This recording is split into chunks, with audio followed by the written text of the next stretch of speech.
to show respect to the audience and respect your own business. It was a way to protect it. And I'm Kayfabe Adrian, and I'm Kayfabe Focus. And I'm E.A.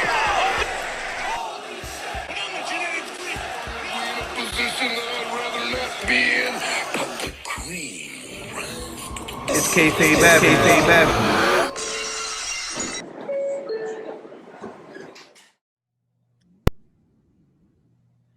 Ladies and gentlemen, heels and faces, casual wrestling fans, and all you smart marks. I'm Kayfabe AJ. And I'm Kayfabe Focus. And I'm E.A. And this is Kayfabe Avenue. And tonight we bring you the AEW wrap-up. We're going to run down all the results of every single dark they have. We're going to talk about the rankings. And we're also going to run down what happened with AEW Dynamite tonight. We're about 30 minutes removed from the ending of that show. Trash. And everything's building to Double or Nothing. So let's start off with AEW Dark Elevation, which I like to call Dark Light or Light Dark. The lightest of the darks. The lightest of the darks. So we have Jon Moxley and Eddie Kingston defeating Danny Limelight and Royce Isaacs. We got Layla Hirsch getting yet another win against Natalia Markova. We got Penta defeating Robo. We got Ethan Page and Scorpio Sky defeating Jalen Brandon and Trayvon Jordan. I guess those guys are new. I don't really recall them being on Dark before. Yeah. We have Thunder Rosa defeating. We have Thunder Rosa defeating Robin Renegade. We got Lance Archer defeating Bear Bronson. The Acclaim defeating Kevin Burnett and Kevin Blackwood. The Bunny defeating Kylan King. So rare showing. Getting burned now? About time. That's what I'm saying. We have FTW champion Brian Cage defeating Mike Sydal. Dustin Rose defeating Aaron Solo. Tay Conti defeating Kia Dream. I don't know who that is. She's new? I guess so. They got a lot of new women this week and new guys that came in. We have QT Marshall defeating Baron Black as he should. Jungle Boy defeats Adrian Alanis. Joey Janela defeats Daniel Garcia. Private Party defeats Allen, Five Angels, and Alex Reynolds. We got JD Drake and Ryan Nemeth defeating Roman Roselle and Derek Pisaturo. I hope I didn't butcher that. No mention of who the spotlight was this week. Do you know who that was? No, I didn't watch. I didn't watch Elevation. I watched last night's stuff. Okay. A chance to run that. Usually they do a little spotlight on a up and coming wrestler or somebody new to the show. So let's move on to AEW Dark, which I like to call OG Dark or Dark. I was watching it earlier. It was a good show. Extra Dark. All right, we got Chris Statlander with the Best Friends and Orange Cassidy defeating Diamante. Matt Sydal defeats Marty Cassius. Brian Pillman Jr. with Julia Hart, officially a part of the Varsity Blondes. Yeah, and I want to Luther as he should. And I want to say that that's actually a good fit with the Varsity Blonde, Julia Hart. I saw her wrestle a couple weeks ago, and I like the little cheerleader looking. Yeah, and she's very cute. She's very pretty, but it fits their personality. You know what I'm saying? So I hope it works out for them, and that's actually a good fit. She's a good fit with them. We'll see more of that. We'll touch more on that later on. We got Griff Garrison, the other half of the Varsity Blondes, with Brian Pillman and Julia Hart defeating Dion Russman. Nick Camarado defeating Adrian Alanis. That was Chuck Taylor of the Best Friends defeating Aaron Rourke. Cesar Bononi defeats Marco Stunt as he should. Powerhouse Hobbs with Hook defeats Dean Alexander. We got Big Swole and Red Velvet with Kylan King defeating Verta Vixen and Jasmine Allure. Nyla Rose with Vicky Guerrero defeats Rika Tehaka. Hope I didn't butcher that. Tahaki or something like that. Haka. Serpentico with Luther defeats Sunny Kiss with Joey Janela. Big ups to my Puerto Rican brother, but what the fuck? Like really? He gotta win, man. He gotta win. Really, Sonny Kiss, you couldn't get a win? He gotta really? win. Evil Uno and Cole Cabana defeat Tamilian Vanish and Duncan Mitchell. We have Dante Martin defeating Falco. That was a fire match. Defeating Ryzen. Lee Johnson with Cody Rhodes defeating my man Fuego del Sol. Yo, and you know what makes it worse that he lost again? That was probably the best match on the whole card. Like I watched all of them, and I think that was the best. They both went crazy. There was a lot of good high spots, a lot of great force finishes, and he still takes an L. Yo, Fuego, man, what's up, bro? Like you might have to just give it up. He gets it that might not be for you, brother. You might have to go back and do something else. Like you trying to go back to Burger King? That's fucked up. Might have to do something else. This might not be for you, bro. Like, come on. That's fucked up. the last match. There's always the boy band. You know what I'm saying? It's like, damn.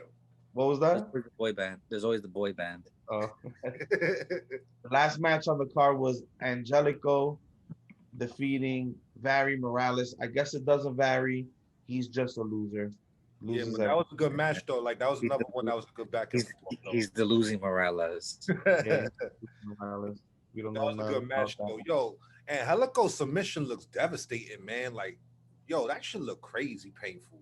All right, so the rankings weren't updated this week. I've been refreshing like a motherfucker since AEW Dynamite went off the air. They have the results from last week, but we can kind of go back and refresh our memories a little bit. You sure? I'm pretty sure there's some bullshit on this, like usual. Okay, let's see. Because I'm pretty sure they said something on Dynamite today that I wanted to cross-reference with actually last week's ranking. So as of now, yeah, they didn't update it. Oh, that's fucked up. Yeah, they didn't update it this week. They said Kayfabe Avenue has been week in, week out, week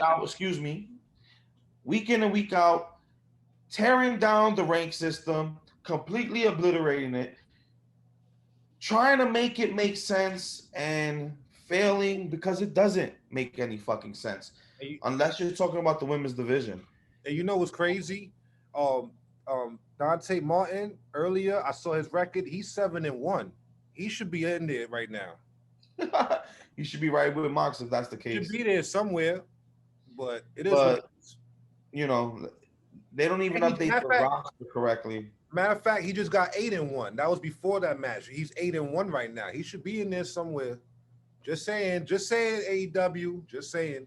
I guess they withheld the rankings this week because they didn't want to show us the stats that was going to prove more of their bullshit. But we can still go off of last week. So as of last week, Kenny Omega was at 4-0. Darby Allin at 9-0. Now that's 9-1 with Miro beating him last week and becoming the TNT champion. So that's a big change from last week with Miro taking Darby's spot. We have Orange Cassidy and Pac at 1 and 2 respectively. Now last week they both had kind of I think it was a DQ finish or no contest. It was a no contest because they both got had an interference. So I don't know how that would affect their rankings, but I'm guessing they should still be there in that spot.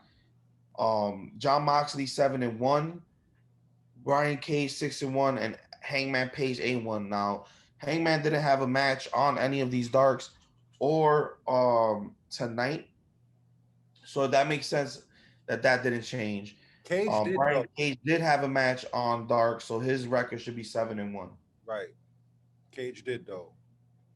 So let's move on. The women's rankings: 3-0, Hikaru Shida, the worst champion in AEW. We got Britt Baker at number 1, of course, number 1 contender. Thunder Rosa 10-2, Tay Conti 11-3, Nyla Rose 8-2, Red Velvet 6-1. These ladies didn't have much burn on Dark this week, so this rank system's probably the same. Nyla had a match. She won hers, so she's 9-1 right now. Well, Red Velvet won tonight, right? or she lost? No, She lost. Oh, so yeah, They're gonna beat. he wasn't gonna win the NWA championship. You Yeah, crazy? come on. yeah, I'm wild. Yeah, I'm bugging. I just saw the shit, so I'm bugging. She's not Jazz. Come on. Yo, I gotta say a piece though, man. I gotta say Layla Hirsch definitely should be on this. she should be on it. I gotta say a bar. Yo, Sheeta, we fucked with you last year, but yo, if you look at all these women here, if you combine their wins and losses, they all have over 10 matches of the year, and we only in May. Sheeta, we fucked with you last year, but come on, these women are putting in work, baby. You gotta do something. You gotta go on. Like, come on, what's going on? Hot garbage. Like, god damn, that Brock Lesnar contract. So the only anomaly coming up for me would be Layla Hirsch is not on this list. True. At this point. But then again, they didn't update this week, so we'll see. Probably tomorrow. Tag team rankings, we have Matt Jackson, Nick Jackson, the Young Bucks, 4-0. That would be 5 with SCU's loss and finally being disbanded. Although I don't agree with the choice of timing for their loss. Yeah. Especially with Double or Nothing coming up next weekend. I felt like they could have just waited. I mean, like, nonetheless, SCU is finally disbanded, so they lost. They're gonna be wiped off the rankings as of this week. We got the Varsity Blondes, 11-3. That should stick because of the fact that they both had singles matches on these darks. Yeah. They've actually lost tonight, so that would be 11-4. We have Scorpio Sky, Ethan Page at 6-0. I believe that's correct as well. Nah, they had that. Didn't they just have a match on Evolution? So they should be 7-0. Yeah, on Elevation. Yeah, so Elevation, it should be 7-0.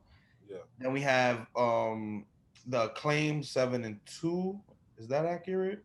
Nah, they won on Dark they won on Dark and then they lost tonight, so they should be 8-3 right now. Okay.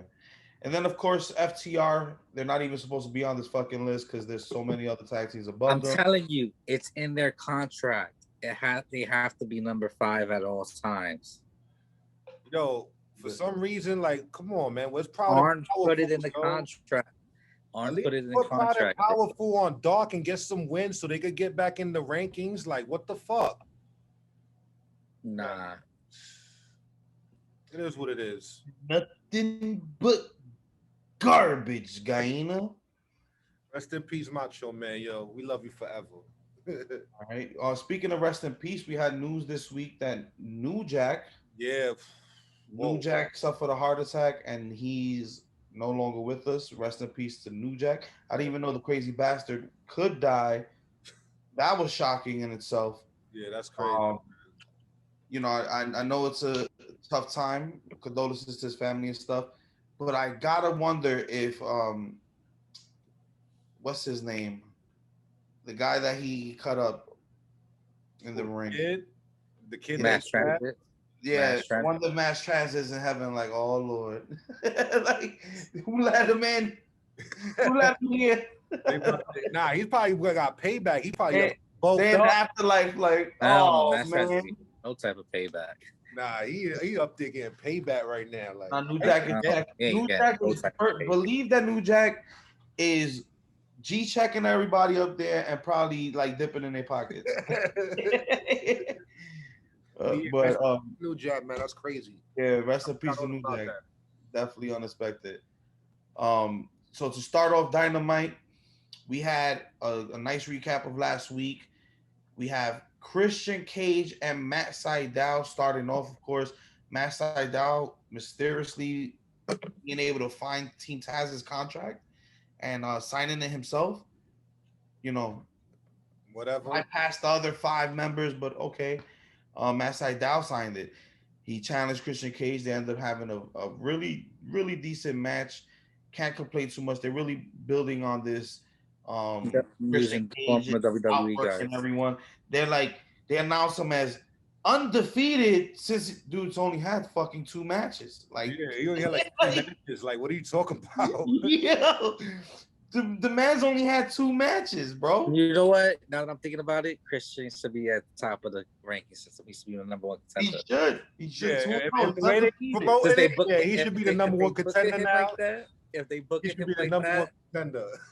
No. if they book him as the undefeated, come on. They booked him as undefeated so far. Yo, I got a question before we continue on. Like, how did Lance Archer get the match with I was about to say Rusev with Miro, and we haven't seen him on the ranking system for a minute? Because does he have enough wins that we know of, that we don't know of? No, because Lance Archer was in a program with Sting, and then Miro beat up Darby Allin, who was with Sting. So therefore, Lance Archer faces Miro because of Sting. Whatever. I guess that's the story. We got to stick with it, right? Yes. And the next week he's supposed to be facing Dante Martin of Top Flight. That would actually be a good match, though. Darby and Dante. I like Dante. Son got potential. Not Darby, Miro and Miro. Get the fuck out of here! Come on, bro. He should be up there though, because he has been winning his matches. He should be at least a 5 or 4 by now. But all right, continue, y'all. Continue. No, we're not doing this. We're not doing this. Yeah, we're not doing this. Yeah, whatever. We'll talk about that's another convo. Christian Cage ends up winning with his kill switch, clean over Matt Sydal. What do you guys think about the match? What do you guys rate it? I'm about a 7. Yeah, it was a decent opener. Nothing too crazy. Yeah, it wasn't nothing too crazy. It was a typical match. They didn't really do too many high spots, so there was a lot of forced finishes, but a lot of them we saw coming. It wasn't like oh shit. But yeah, I give it a 7.7. It was a decent opener. You know what I mean? They show that they vets. That's what you know what I mean. That's what vets do. Yeah. How you feel? What do you guys rate the match? It was that. I give it a 7. It was that. But did it outwork every match? Nope. It sure did. That's the $1 million question. It sure did. It sure did. It was regular. It wasn't bad. It wasn't the greatest, but it was decent enough to get us. But did it outwork every other match? Nah. It is what it is. We got a lot of action afterwards, though. We have Team Taz coming in and beating down Christian with a little promo cut by Ricky Starks. Ricky Starks, playing off of the fact that people are saying that he was injured, he had a neck injury, whatever, and he kind of saying no matter what the rumors are, he's here, causes the distraction. Team Taz comes from behind, starts beating them down. Adam Hangman Page comes out, tries to help them. Team Taz whoops his ass as well and leaves standing strong. So shout out to Page. How he was able to do all them wrestling moves, land on his feet in them big ass cowboy boots, bro. He really tried to do a buckshot with cowboy boots on, the real knickers, like he almost pulled it all, bro. I gotta give respect to that, son. He could have. I mean, that could have been a fatality right there. Yeah, he could have twisted his ankle, bro, or something. You know what I mean? He was landing on and all that shit. The metal things on the metal attachments on the boots. He would have killed somebody with those things. Like he's wilding. But shout out Page. You know what I mean? He was going for the kill on that one. But this is building towards Hangman and Brian Cage, and then the other guys have a rivalry as well. I feel like they didn't really build up this shit enough for me to care leading to Double or Nothing, particularly with Team Taz. Wait, what are we talking about again? Team Taz versus Cage. Oh, yeah, my bad. I forgot to care. Exactly. With that being said, let's just move on. Varsity Blondes end up cutting a decent promo. Brian Pillman Jr. kind of bandwagoning his promo off of the recent airing of A Dark Side of the Ring featuring his father. Yeah, and he's a second generation. Pretty much used that to say that his father wasn't what brought him into wrestling. His father's actually what kept him away from wrestling. Supposedly, the Bucks are the reason why he believed, even though he was MLW, and teaming with David Hart Smith and had a way better tag team in MLW. But I digress. He says the Bucks are the reason that he believed in wrestling. Oh, Griff. Come on. Come on. Damn. I mean, there's always the boy band. There's always the boy band, just like Oh Fuego. We got him pretty much saying the Young Bucks were behind it, but this new attitude, blah blah blah. The same promo that SCU cut 2 weeks ago, copy, paste, and then edit out SCU and attach the Varsity Blondes, sprinkle a little Dark Side of the Ring, a little bit of lineage talk here and there, and Uncle Griff Garrison. I mean, but it was good. It was a good promo though, because they barely get any promo time on the mic anyway. So, I think this was like their first real serious promo I haven't seen since they've been together. But so they had the new girl with them. What's her name again? I'm sorry, Julia Hart. Yeah, they had her with them. They did look like a good package. They had the varsity jackets on, and she had the cheerleader. Yeah, she fits right in. It makes a lot of sense. I can't lie. Fuck the fact that he's Brian Pillman's son, and he looks just like him. He was giving me heavy Scott Steiner vibes, Steiner brothers back in the days when they had the varsity jackets. Yeah.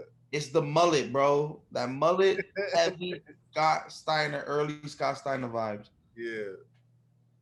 But it was decent promo. Yeah, decent promo. Next up, we end up having Jon Moxley and Eddie Kingston versus the Acclaim, and I gotta play this shit because it was hilarious. So you gonna get us copywritten. The first thing I gotta say is how y'all put Eddie Kingston and John. Hold on. You gonna play this song?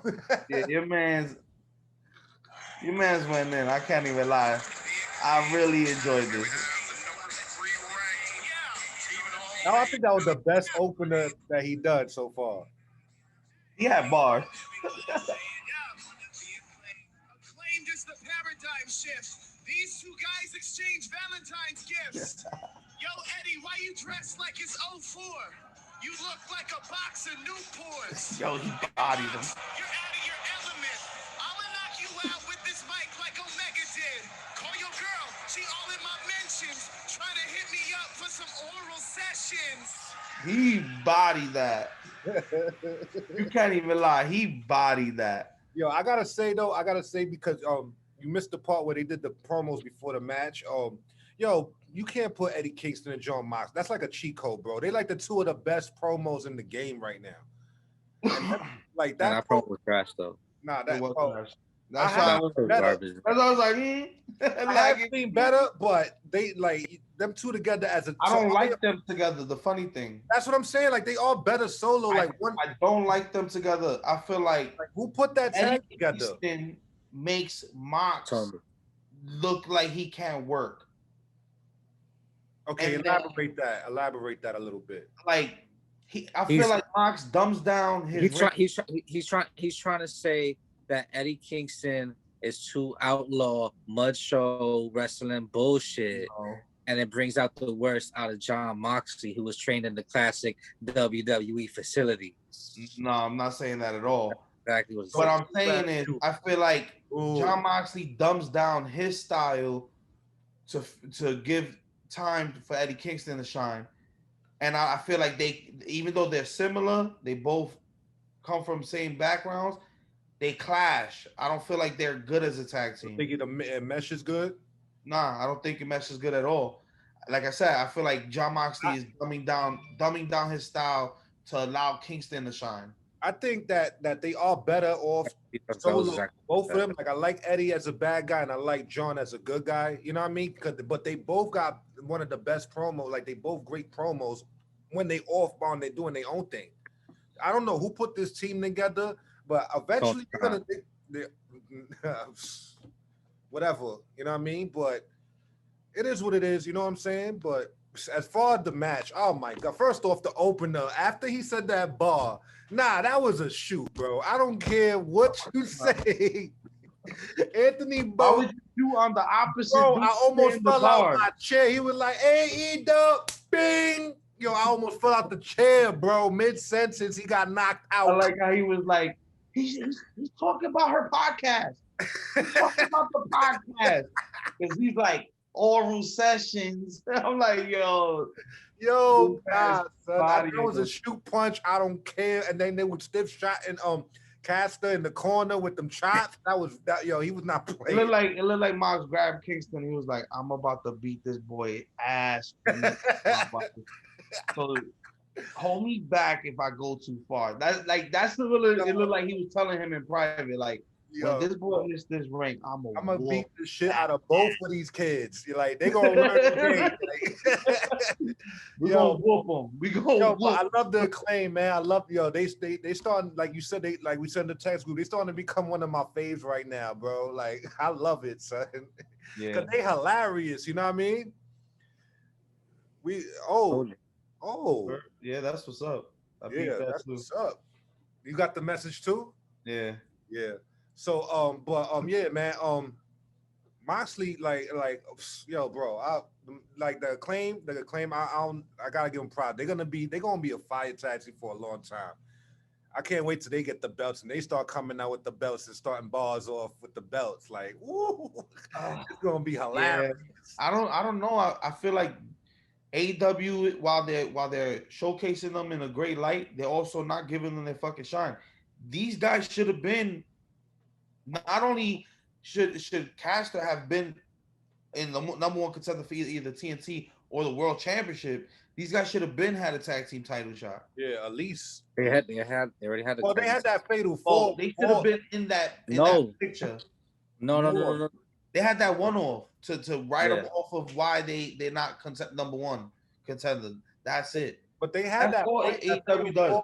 They realized a couple weeks oh ago. shit, I booked these guys in a way that the ranks don't make sense. So you know what? Let's do a couple darks. Let's do a couple dynamites where we give them shots, and then boom, they'll lose, and then it'll make sense why the team we've been booking from the very beginning are the number one contenders. That's all they fucking do. Yes. Well, their time will come. They still young. They have how long they been in the company? Less than a year. About a year. We seen them. Yeah, less than a year. Yeah, they still They young. were standouts the moment they touched Dark. They're gonna be blew past Top Flight. Where's Top Flight? Yeah, because they got more charisma. They more entertaining, bro. Yeah, One of them way more entertaining. Oh, okay. Way more entertaining. Like, come on, son. I could watch Top Flight. Yeah, they probably are better in ring workers, but I could watch the Acclaim all day. You know what I mean? Like, and still be entertained. But it is what it is. You know what I'm saying? Like, they got a bright future. They still young. They just started their professional career. They got years, miles ahead. They're gonna be, the future's bright for them. They right in the class with MJF and Jungle Boy that's gonna be able to carry this company in the years to come. You know what I mean? So I'm you know what I mean? They gonna be all right. I'm not. Yeah, but they gotta start giving them real big matches now. That I agree. Put them on a couple pay-per-views. You can't just keep them on winning against bums on Dark, and then come into Dynamite and losing the big ones. Yeah, they gotta start winning some big ones on Dynamite or even in pay-per-views. You know what I mean? Like, let them take you know, do us upset on people like myself that strictly watch the Dynamite product and kind of catch up on the highlights or the dirt sheets of what happened on the other shows.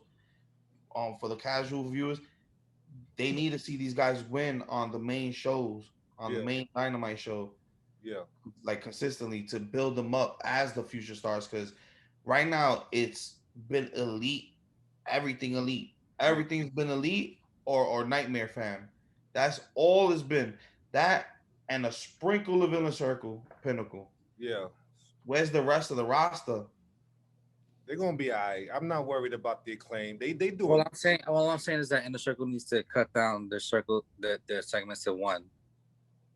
Yeah, I agree. They always on TV. Them and the Elite always on TV. The Elite needs to cut down segments for real. Yeah, they always getting promos. If they're grouped together, then they need to cut one group promo together. Kenny cutting his stupid heel champion promo, and the same time as the Bucks cutting their stupid heel champion promos, and do it 2 birds with 1 stone, and then go straight to their matches or whatever they're gonna do. Or whatever because They this week was an exception, but the last couple weeks, Elite has been all over this fucking show. Or the Pinnacle be getting multiple segments too.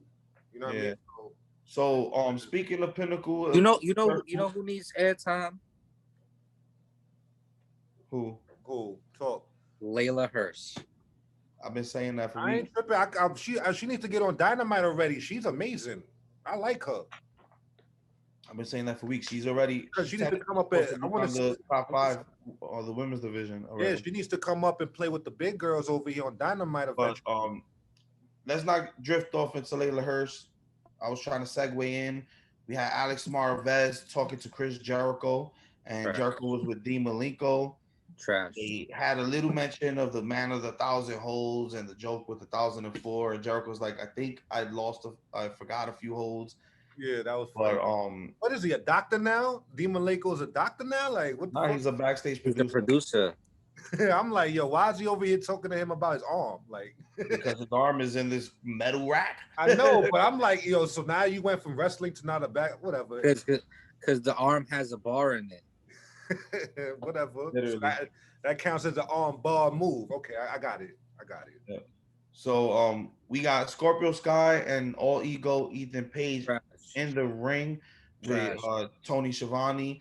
They start cutting a promo about their positioning in AEW and the run-ins they've had with Sting and Darby Allin, talking about Sting's advanced age and why they're not Stingers anymore. Ethan Page ends up kicking Tony Schiavone out so he could gloat himself and finish the promo himself. And we end up getting Sting and Darby Allin both attacking these guys, beating them down. Sting putting Scorpio Sky, who should easily be whipping Sting's ass. Yeah.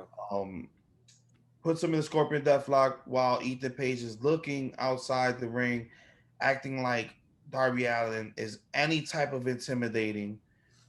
It was ridiculous. I didn't really enjoy this. I don't like the pairing. I don't like the pairing. I'm sick and tired of the fact that Scorpio Sky keeps getting built up to look dumb.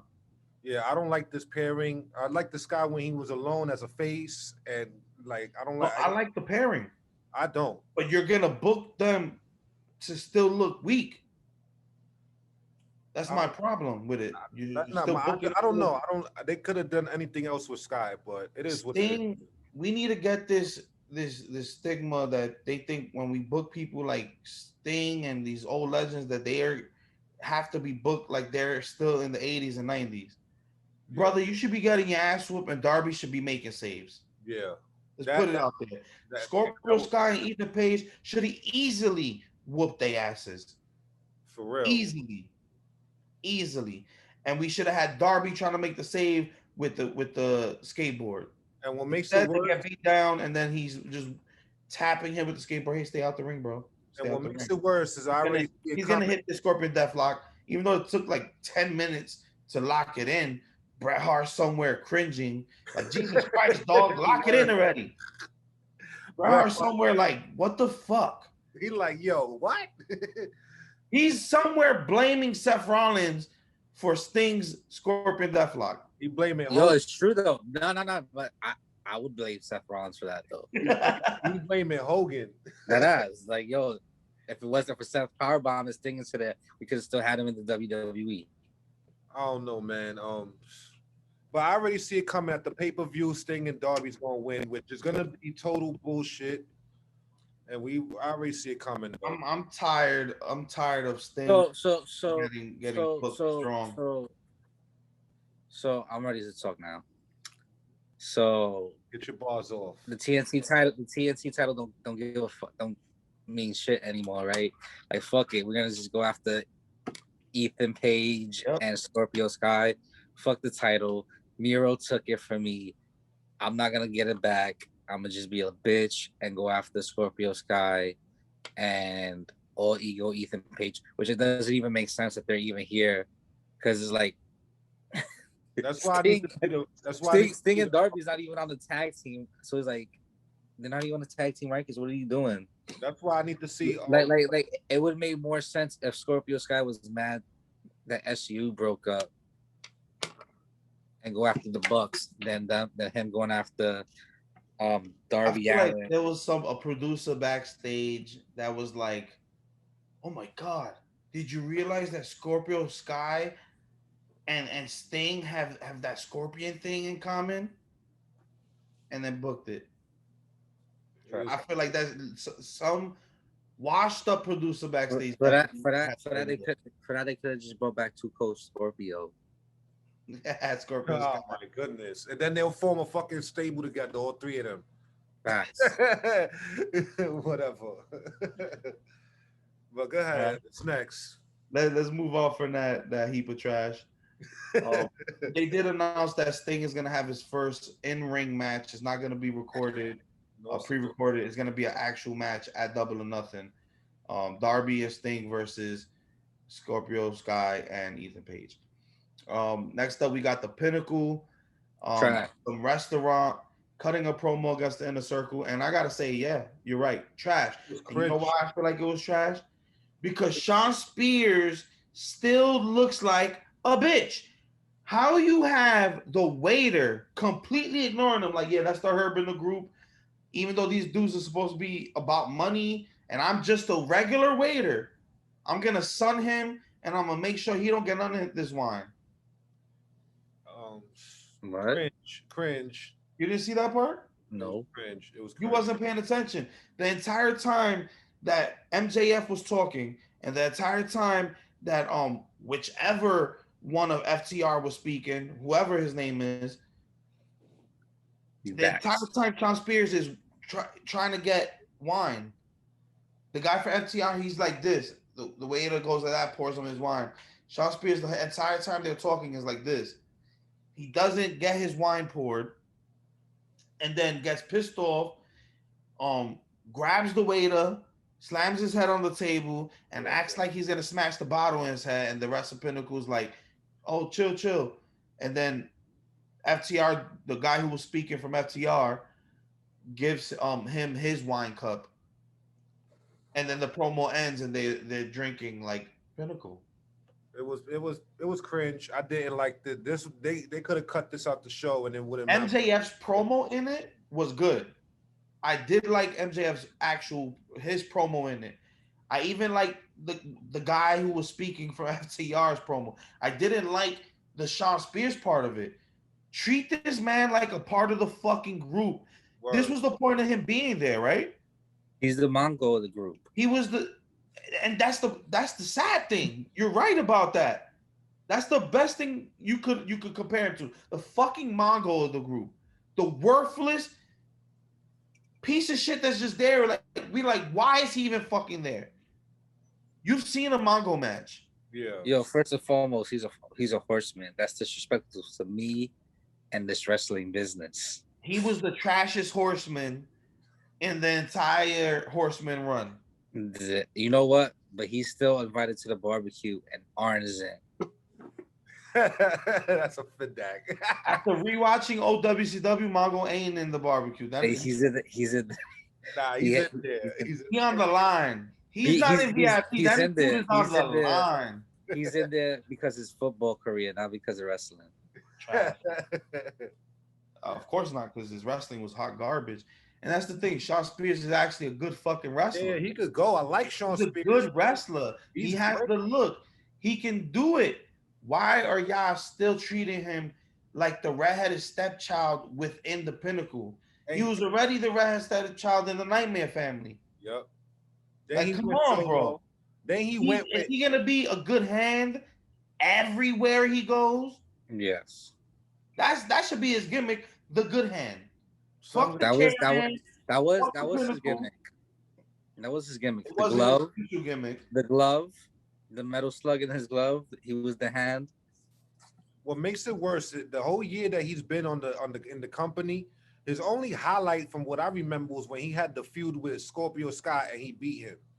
Like, that would been the highlight this whole year from what I remember. Everything else been either cringeworthy or some bullshit, or he loses, or this is what I need from Spears. Like, some gotta get. I need him in the very next opportunity that he has a fucking mic within 2 feet of him, I need him to get on and cut a Birdman promo. A Birdman. A Birdman promo. I'm Not even walking a up in Dustin. here. I ain't gonna say it no more. You put some respect on my name. Not even a Dusty. You got to cut a Birdman. I ain't about no talking. You feel me? He need to cut a Birdman promo. I ain't about no talking. I respect. I'm pulling up on you. I You feel me? respect Like that. he need to cut a Birdman promo. He need to First of all, tell people to put some respect on his name and start beating asses to show it. I respect that. I feel that he would do more of a Harvey Birdman promo than he would do a Birdman promo. But yeah, it is what it is. You need to come out with the hands and everything, like. And the shades. I ain't gonna say it no more. Remember the shades that Birdman was wearing? Them little fucking, like, they look like the French little shade shits. He come out wearing one of those with the little chain. And just, all right. Let's move on. We got Hikaru Shida finally making a fucking appearance because she's been on vacation for God knows how long, the past month, and then before that, like 3 months vacation. She's a vacationing champ. She doesn't like Brock Lesnar contract. Brock Lesnar finally showed up. Shida versus Rebel, leading into her matchup versus Britt Baker, DMD. Of course, Hikaru Shida won. There was no way she was going to lose this match. And, she actually shouldn't lose this match. She needs a reason to show that she's dominant, right? The champ. At least she's putting in work, goddamn. It's like 5 matches in the year. Every other woman She needs like 10 more matches consistently in a row. I'm not counting this match as a defense. Because this is just storyline for Britt Baker. It's not a defense. It's not a real match. She's not on the ranking. This wasn't a legit match. This was just storyline to get to Double or Nothing. This isn't a legit match. So this force got to catch up to all the other women. There's women here that already got like 10 matches and over, and we up in May. The sad thing is, this Sunday, Hikaru Shida celebrates being champion for a year. Yeah, you're the longest reigning champion in AEW. Yeah, you don't even deserve it. Nah, she did great last year, but she died down this year. Like, I don't know what the fuck happened. Did she really though? Yeah, last year she was. I mean, she didn't have the number one match ever. She has not had the number one women's match in AEW. Period. Nah, she didn't, but she had a couple of good classics last year. What is the best women's title defense in AEW history? The NWA title defense. Let's stick to the AEW though. If we're gonna do it is because NWA Championship is being defended right after this. No, that's a fact. But I'm saying, like, if we're gonna talk about the titles, let's just stick to one. I can't even think of one. I know she had a good match with Rosa, Thunder Rosa though. She had that was at least like an 8-9. And why was that? And she had a good match with. Why was that, E? Why was that? They both went in. I'm not gonna go up. I'm not jumping up NWA champion Thunder Rosa in the match. I'm not gonna say that. So I'm gonna say it. We doing that. I'm not doing that. We doing that. Shida has not had a classic match. Period. If it wasn't for an NWA themed match. That was a good match, and she had another good match. I think it was a no DQ with Nyla Rose. But those were all last year. That was my only issue. That was not a great match. That was not a classic. With her is she put in more work last year than she did this year. This year she had the Brock Lesnar contract. And this is the sad thing. When she had that match against Thunder Rosa was NWA. She wasn't even AEW. She has not had a classic with an AEW wrestler yet. Not a classic. In the entire run. She has not had one classic. All I'm going to say is, when is Sonny Kiss going to challenge for the title? Needs to. At this point, I'd rather Sonny Kiss women's champion than Hikaru Shida. God. Nah, but yo, you got to put in more work. I'm not rating this match. This wasn't a match to me. Nah, it was I told you. That shit was like 7 minutes, not less than 10 minutes. That was a squash. I'm not rating it either, but it is what it is. Storyline. But Sheeta, her time is up. You know what I mean? They mad at you. Last year I thought you did good. You was slip this whole year. They mad at you. Let me finish, man. Last year you did great. You held us down when all the women couldn't travel, nothing. You was the only one putting in work. This year you've been on. Why? Where? Nah, she Look had at her last record. year. This year, Bro, we're on like year 2.5. Nah, but if you look at her overall, she has more than 40 matches in AEW. yeah, I was in year 1. It was just this year. It's just this year that she only had like 4 matches. Yeah, But last year she had like 40 matches. She got a Brock Lesnar contract in January where she could be the champ and not show up at all. You know what I mean? She got, before January. So I'm gonna tell you what happened. Just like FTR and how they made Arn put it that they're the number 5 ranking all the time. Twinkle Toes, McFinger Bang, this a little something. And put it in the contract that she doesn't have to defend it all the time. Speaking of Twinkle Toes, McFinger Bang, we have Kenny Omega and Don Callis making an offer to Orange Cassidy to pretty much get a future. That was a perfect segue, bro. That was perfect. We got a future championship match, Orange Cassidy versus Kenny Omega, and they're trying to get him to sign out off of the fact that he has a slight injury from last week's match against Pac. Kenny obviously trying to get this one-on-one instead of a triple threat. Orange, a man of little words, just rips up the paper, keeps it pushing. They try to pull out another paper. He's about to rip it. They're like, no, we get the message. Just think about it, leaving Orange Cassidy with the papers. He's not going to do it. Yeah, of course not. Kenny ain't losing that belt no time soon either. Yeah, I don't see that either. Especially not against Orange Cassidy. Yeah. Pac isn't getting pinned either. It is what it is. Of course not. Orange Cassidy's the one who's going to get pinned. It's funny because I can guarantee you that it was Pac and Kenny arguing to see who was going to get the pin in this match. And they was like, you know what, fuck it, let's go. He's like, Pac, you can't get the win. Because at the end of the day, I still have to retain the fucking title. Yeah. And you're here trying to fucking debate with me who's gonna get the fucking pin. But I thought this was a good segment though. It wasn't too much tripping. I'm not tripping about it. Cassidy being Cassidy, you know what I mean? Cassidy being Cassidy. Larceny family chicken gang, you know what I mean?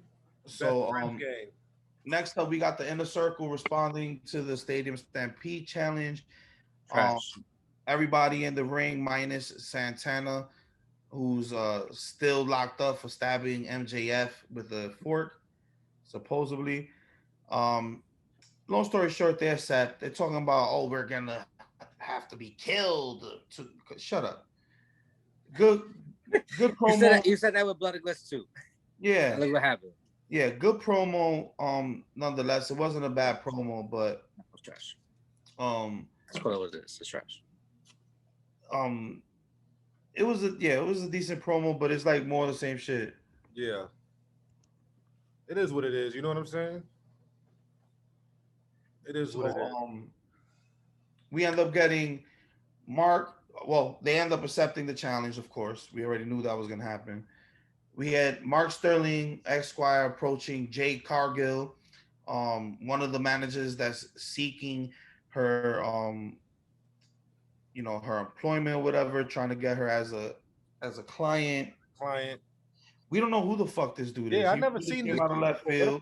First of all, y'all both don't pay attention. Who's that? That's the guy from MJF's thing.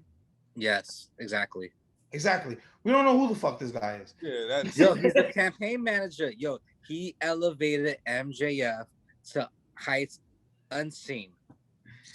Yeah, but he made that world title. He made that world title challenge actually feasible. He just popped up randomly like Adam Pearce. You know what I mean? Like, where the fuck you came from? Like, who are you? But and he got the same look too, the baldy with the suit. Yeah. Jade ends up kind of sunning him, but tells him she's gonna think about it. and then asked the same question a lot of people asked: who the fuck was he? Yeah, word. Next up, we got Serena Deeb versus Red Velvet for the NWA championship, the important women's championship on the show. Damn. We end up getting the NWA Women's Championship has more classics than the This AEW. was a dope match. Yo, what is the Impact Women's Champion gonna come up? So that could be more prestigious. When than Tony AEW. finally admits he bought them fuckers. You want Deonna Purrazzo to come through? Yeah, and just show that that the Impact title is worth more than the AEW. Yo, that would be title. yo. I don't know what I'll do if they do some shit like that, where Deonna Purrazzo come over and she has a classic with one of the AEW women. I'll get tight. Then I officially will ban Sheeta from the barbecue. She will be officially banned. Oh, she ain't getting to play for my section. Like, She not go to your grill. right now, she's on the line. She's on the line. If she wins at Double or Nothing, she's banned. And that's kind of fucked up. We rooting for her to lose. You want her to lose already? Like, it is crazy. That's crazy. We need a champion that shows up. That's just crazy, bro. If she wins, she banned.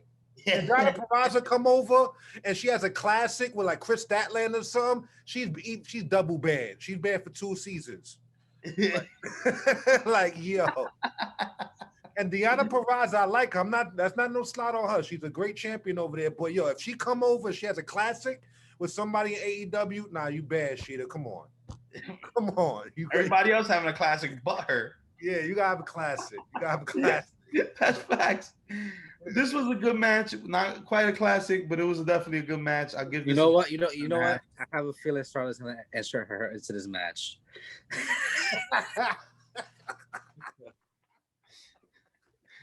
Charlotte's about to get it. Like Deanna's gonna come out and then I don't know, she's gonna just join it. Like fuck it. Oh I'm my here too, God. fuck it. Allie gonna come over, have a classic. Yo, Sheeta, you just banned for life now. You just like, You're about to be. and all the other women for every other company come over, have classics with AEW women before Sheeta, you banned for life, Sheeta. I'm sorry. All right, we got Alex Marquez.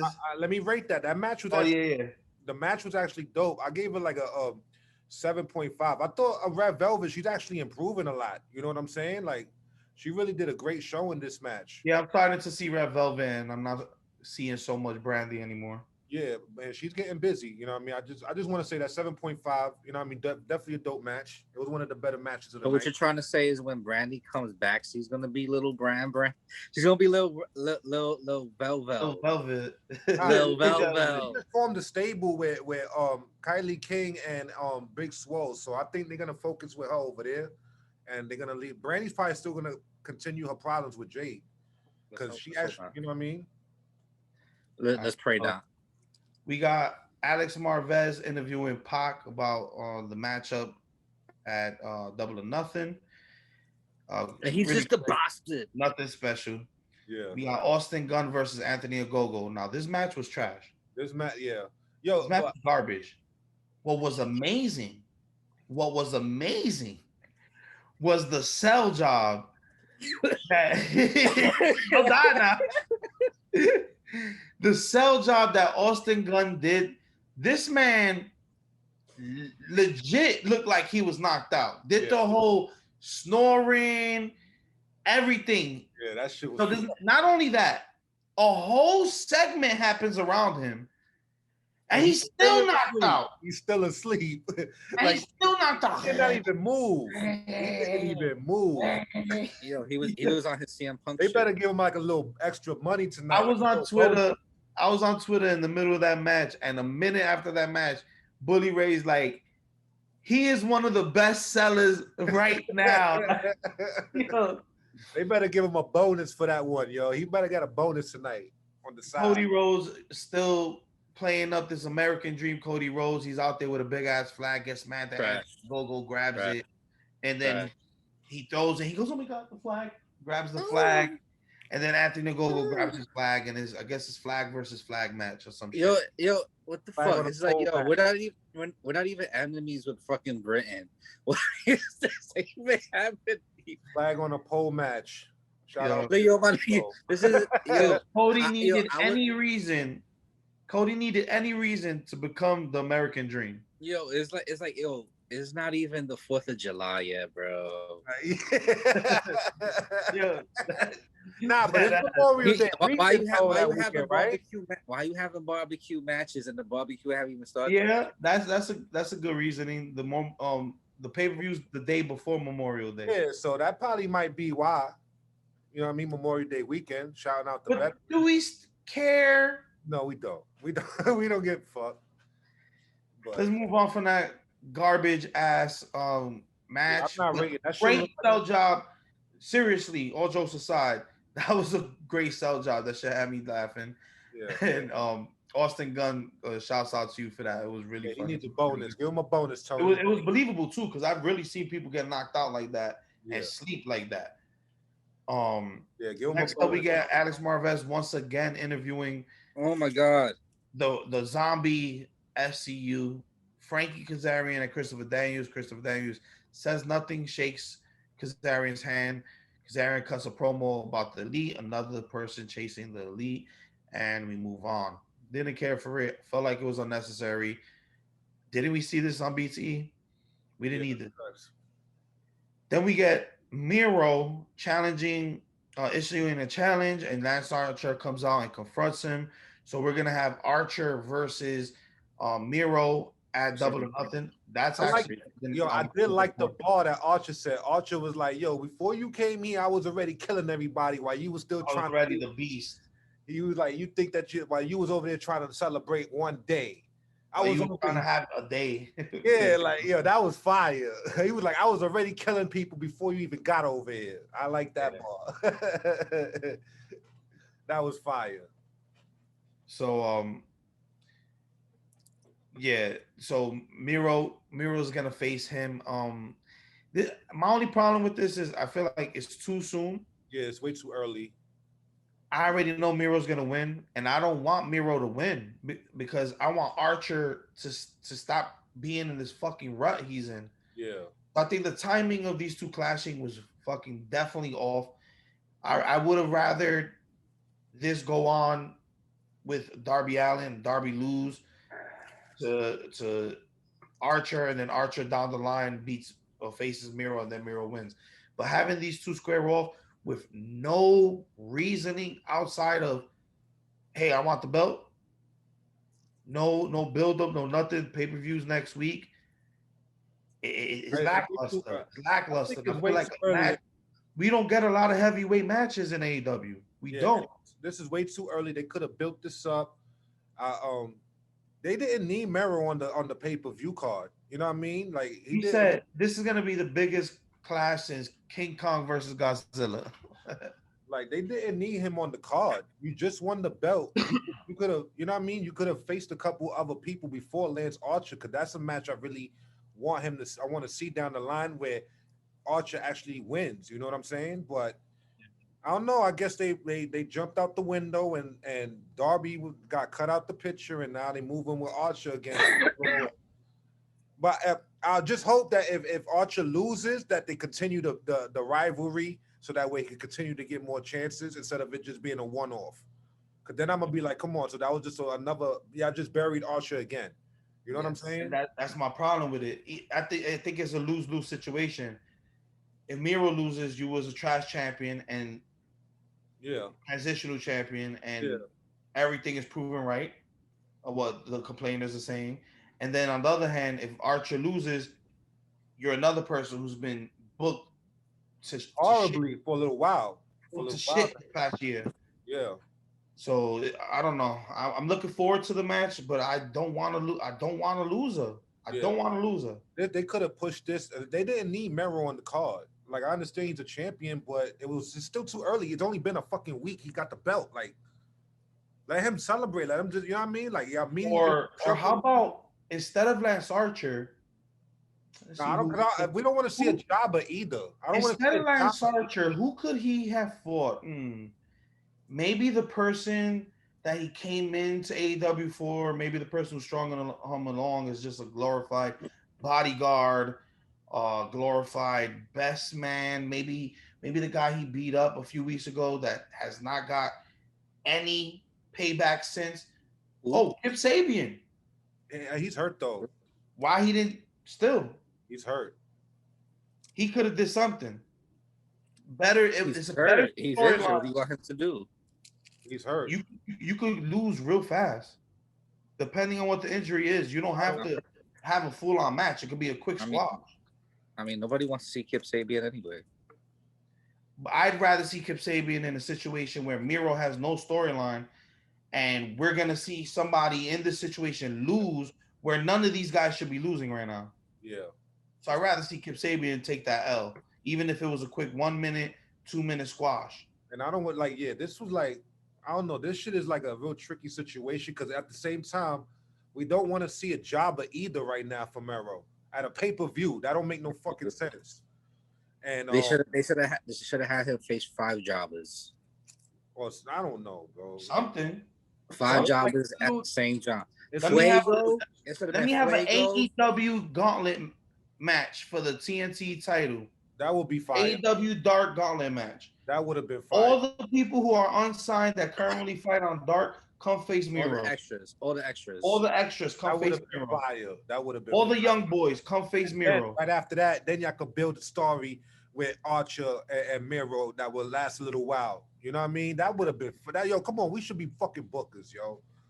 Cause this shit is rushed, and then it's a lose. Find us. Be on Kayfabe Avenue. They know where to find us. It's a lose-lose. No matter who wins this fucking match, you know what I'm saying? It doesn't look good for either one of them. Let's move on though. We got the AEW Tag Team Championships, and this is the main event of the evening. We got the Young Bucks versus the Varsity Blondes. And what I felt personally, I don't know how you guys feel, was a sleep-inducing matchup to me. I wasn't interested. It was all right. I felt like it was boring to me. It was just more of the Bucks just doing the Bucks, and I didn't think this was a good showcase of the Varsity Blondes and building them up as a title-worthy tag team. Yeah, they didn't do nothing necessarily bad, but they didn't stand out to me. This was once again the Young Bucks taking the shine, and like I said earlier in the show, having a reason storyline-wise to shove these guys down who have earned their way up in the ranks to show why they don't deserve the number one contendership at the pay-per-view as opposed to Eddie Kingston and Moxley. They overlooking the Varsity Blondes, even though they've been earning these shit, and gave them a subpar main event match just for their ranking system to make sense to them. That's really what it was to me. And I don't know if it's because I was hyper aware of that situation that made me not really enjoy it, but it was like more of the same shit. Young Bucks end up winning by spraying aerosol into their faces, into the Varsity Blondes' faces. Super kick for the finish. Super kick to Griff Garrison, and then Pillman got put into a submission hold, and he ends up tapping out. So I don't think it was a great showcase. I don't think it was a good showcase of the Varsity Blondes, even though the Young Bucks could have still won in a dirty way. But I think it should have got to the point where the Young Bucks looked like they were about to lose. I mean, sometimes it looked like they was about to lose a little bit. There was I didn't see that. Like I'm not. They had a couple close pinfalls. They had a couple of false finishes that was close, but it wasn't an exciting match. I agree. It felt like it was just like they would just trying to get their spots out the way a little bit rushed before the time ran out, so that way they could get to the big main event, which is Moxley and Eddie Kingston coming out after, because that's what we're more interested in. The Varsity Blondes ain't do too bad though. Like I'm not gonna say like they didn't do too bad. My thing is the booking of the match. You booked it in a way that you knew these guys were just gonna get run over, like if it was an episode of Dark. Yeah, they were gonna get run over just to get to Moxley Kingston, and then as soon as the match is over, what happens? We forget about the Varsity Blondes, and here we go, Kingston and Mox on their third fucking segment of the night. Yeah. Promo match and another run-in. The third segment of the fucking night. We can't even get the Varsity Blondes to look good in defeat after. Yeah. Or to redeem themselves with the aerosol shit. Yeah. No, we completely forget about them. We go straight into Mox and Kingston attacking the Young Bucks and robbing them for their sneakers. I thought that was funny though. That was funny because that's the New York in us. Yeah, you know what I We mean? used to see that shit growing up. Hell yeah. I thought that So, was you know, obviously that was hilarious to us, but funny. it didn't do. I want the way that Brian Pillman Jr. cut that promo in the beginning, early in the show. Yeah. That tension he built leading into this match, it didn't go together. Like, here is this promo. We're finally hype on these dudes. They're showcasing why we should fucking care about them. And then when we get the matches, all Young Bucks, it's all them with their little gimmicky shit. And then let's move past them again.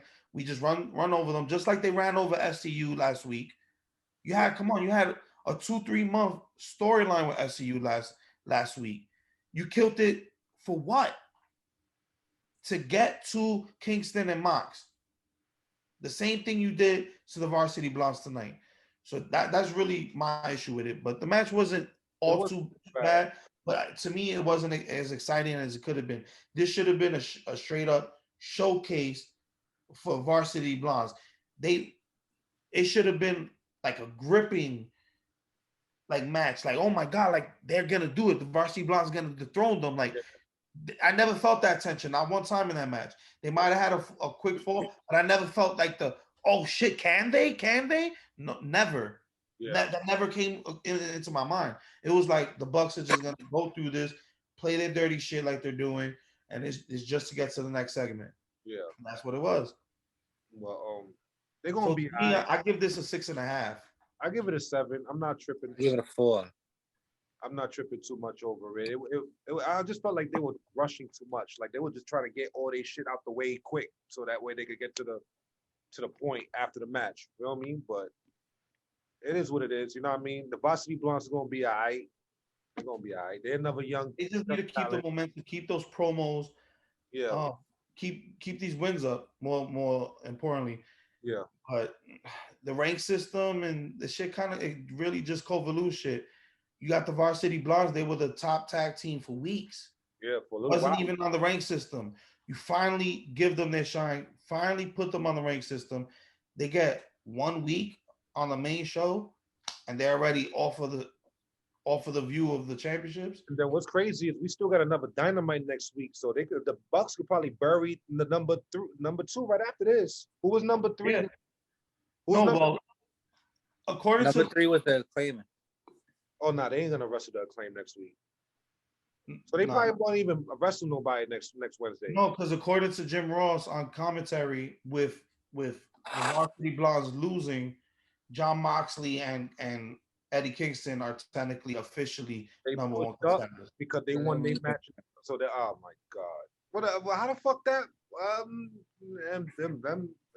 I plead the fifth. That's why I wanted to see what the rankings were this week, because they try to say some wild number, like they got 19 wins or some shit, like 9 wins. Moxley and Eddie? Yeah. Hell no. As a team? Get the if I'm not mistaken, I heard JR say. They've been a team like only yesterday type shit. Like, fuck out of here, bro. Like, for real. Where all these wins came from. It's like Goldberg when he was on his streak. Where the fuck all these wins came from, bro? Like fucking house shows, bro. Like, dark matches. The dark matches, yo. Like light, dark. That's not on YouTube. Like what the that shit ain't on YouTube. That's light, dark. Bootleg them niggas getting wins on. Fuck out of here. Come on, JR. Come on. You might get banned for that one. We know Speaking how to light, dark. They're actually gonna come out with another show. Yeah, I know. News that AEW's moving Dynamite from TNT to TBS in 2022. So TBS title, not TNT title. We'll see what happens with that, but they're moving to TBS officially. And with that news, they're making another show that's gonna be a hour long. I think it's called AEW Rampage. Yeah, from what I heard, just hope it's not another dark or light. But I read that they offered. At least it's not called Lightning. from what I read, TBS offered them a third hour for Dynamite, and Tony Khan turned it down. Said, just give me another hour on Friday instead. So they wanted to make Dynamite 3 hours, but they turned it down. So it is what it is. All right, so guys, what do you think about the overall show? What do you rank the overall show? Me personally, I'm at a 7. I'm at a 7. It was very average tonight. A lot of promo heavy, a lot of cringe promos. Even the matches, not all the matches was really good. Like, you know what I'm saying? Like they were passable. It didn't feel like must-watch television to me. Yeah, hopefully the go-home show next week will be a little better. They usually do a lot of promos on their go-home shows, but the matches be dope. Mm-hmm. Like I said last week, like they treating this week, the next week coming up, like Double or Nothing is like their WrestleMania. Cause they got the two dogs, they got Dynamite, then they having a special Dynamite on Friday. Technically, Double or Nothing is their WrestleMania. Yeah, then they got the Fan Fest. I don't think that's gonna be televised. That's on Saturday, and then they got the main event on. So yo, it's gonna be popping out here in my city, man. Like, you going to anything? Nah, I ain't got no way to get there. I ain't even got no breath for that shit, but I wish. I was thinking about it, but I don't feel like doing the drive. But next week they got like a whole too much for me to even want to do it. They got a whole WrestleMania week thing going on out here next week. So it is what it is. But all right, Focus. What do you grade the show? A 4. A 4. This man is ruthless. Yo, this shit is garbage. This whole fucking show is garbage, bro. Like, are you guys freaking kidding me? Giving this shit 7s? Are you guys fucking kidding me? 7 is kind of average to me. Do we have to go back? Do we have to go back down the show once more? We good. Nah, I mean, because let Focus give his Focus recap on why it was a 4. Go ahead. Because let's think about this for a second. How it starts. We have Christian Cage and Matt Sydal, 2 former WWE guys, starting off the show. Boom, that's strike 1. Then you have Scorpio Sky and Ethan Page want to challenge Darby Allin and Sting for no apparent reason, because I guess ego Ethan Page was the Sunny Kiss guy that Sting threw around in that commercial when he was a kid or whatnot. And then we also have and Darby Allin's not even going after the TNT title because just like, you know what, fuck it, I guess titles don't mean shit anymore. And then you have a whack ass storyline driven AEW championship, and then you have NWA championships right afterwards, overshadowing the AEW one. The AEW you have like storyline is not even about the contenders. It's only about the champions. You know what's even worse? And then you have three promos from Eddie Kingston and Mox for no fucking apparent reason. You have two from Chris Jericho and the Inner Circle, one for Pinnacle. It's like, why do I care about all of this shit? This shit, they've been on here for like 5 weeks straight. Why should I even care about this shit? And then you have the one-eyed boxer, Anthony Ogogo, basically just using his fist just to beat up Austin Gunn. That's not even wrestling. He should go back to fucking boxing if he wants to do some stupid shit like that. And then you want to have this mediocre Bucks match that, you know, Flying Brian and Stone Cold Griff Garrison didn't even have a really good chance to sign in, but they had a couple of good moves, but they didn't really do much else after that. So it's like, I'm trying to figure out where the fuck you guys are factoring 7 here. Damn, it's a piggyback what you just said earlier. Now that I think of it, I think the Red Velvet and Serena Deeb would probably match it tonight, low key. Yeah, it was. Like, that's crazy. Not low key, it was. I gave it. Now that I think of that shit, I gave that a 7.5. No other match got higher than a 7. Got higher than a 7. Like, in my ratings, no one got more than a 7. Crazy. Serena Deeb versus Red Velvet was 7.5 for me. The reason for me was that I even got a 7 was all the matches were decent. Nothing was super. Yeah, you know, everything felt like it wasn't extravagant, nothing, but it was decent. The promos that were actually cut within the Pinnacle segment were good.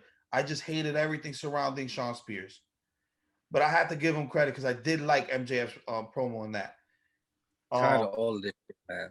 I'm also watching NXT. Fuck this shit. I'm not reviewing the show anymore.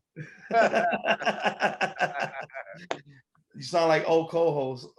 But at the end of the day, that's why we have three people. That's why we have three opinions. We have three different ratings. You guys can decide who you align more with, and that's the point of Kayfabe and having this group discussion week in and week out. With that being said, that was a 4 for Focus. I think he kind of knocked mine down to like a 6, admittedly. EA sticking with your 7. Yeah, I'm still with my 7. I'm saying EA sticks with his 7. And with that being said, we could do this all day. Y'all just giving away ratings and shit like that. I should call y'all the Dave Mouse shit. I'm not giving away ratings. Definitely Giving away the 6 stars and all of that, son. Oh boy, stop it. Stop it. 6 stars is out of 6 out of 10. You know, you just made it. You just A passed. 5 is like mediocre.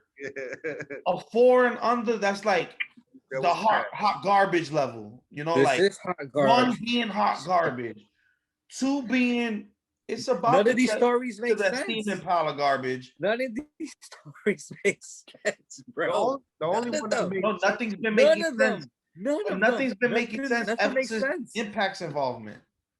Yeah. Ever since then. Yeah, I agree. Ever since this bullshit, Kenny Omega, Don Callis, and all came in and invaded the company, like they've been doing a lot of cringe shit since. Before that, last year it was fire. Nothing Now makes they've been cringe a lot of cringe shit recently. I definitely agree with that. No, and it's true. And then and before we used to have the Wednesday Night War. NXT was consistently the better show. Yeah. Week in and week out. It's just the premise that this is the new show. You know, so we was giving it a shine. So Focus, you don't have to stop to watch NXT. NXT is now on Tuesdays. Yep. So we have that option. Should we be expecting Focus's NXT reviews on Tuesday? Is that what he's saying? Nah. All right. They just released Alexander Wolf. You know what's gonna happen to the We're Imperium? not doing that. What's gonna happen to Imperium now, fam? The same thing that's been happening the whole couple of months. Just let Walter hold it down. Let Walter's the only one holding it down, really. But that's another conversation. First of all, they joined McAfee's stable, McAfee, or whatever his name is. Yeah. They joined his stable. You forgot about that? They stopped Imperium, went to McAfee, then went back to Imperium, and Alexander Wolf was still doing nothing. With that being said, we can't do this all day. EA, where can they find you? You can find me on Twitter at E.A. That's at EDOTA. I'm also in the Facebook group, Kayfabe at Facebook group. Like, share, subscribe, leave your hate mail, your comments, your love mail, all that, send that over here. I'm the petty master. YouTube, you already know. You see it all up on top. Holla at us. Focus, where can they find you? At Kayfabe_Focus on the Instagrams. On the Instagrams.